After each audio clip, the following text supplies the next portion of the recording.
The candles were flickering, casting long, dancing shadows across the Carrara marble of our dining table. It was our 7th anniversary. Copper, they call it. Strong, conductive, but easily tarnished if you don't polish it.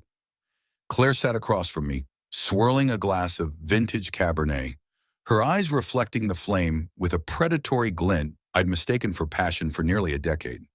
She looked perfect. Her hair was swept back, her silk dress the color of a bruised plum.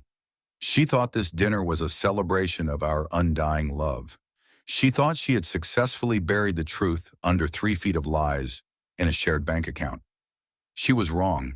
Tonight, the only thing we were celebrating was the end of the illusion.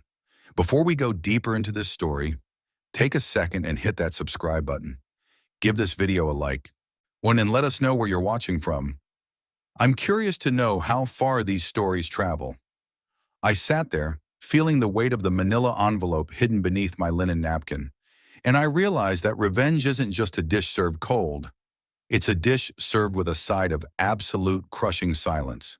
To understand the look I was about to put on her face, you have to understand who Ethan Vance used to be. I was the fixer, not for the mob, but for the elite architectural firms in downtown Chicago.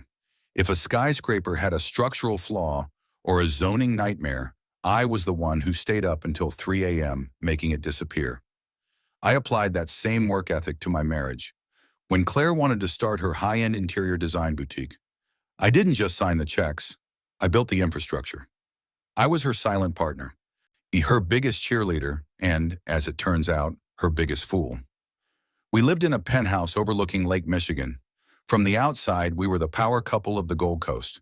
But for the last 6 months, I had started noticing the glitches in the matrix.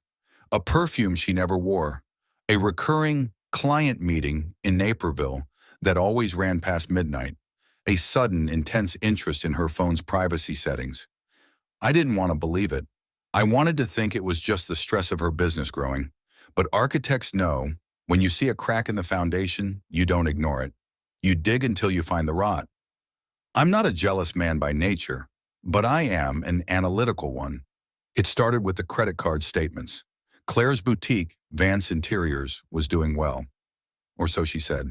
But I noticed large, as rounded withdrawals from our joint account. 5,000 here, 3,000 there. When I asked, she'd laugh that airy musical laugh that used to make my heart skip. Oh, Ethan, it's just inventory, darling. Custom fabrics from Italy don't pay for themselves. But the fabrics weren't coming from Italy. They were coming from a luxury condo in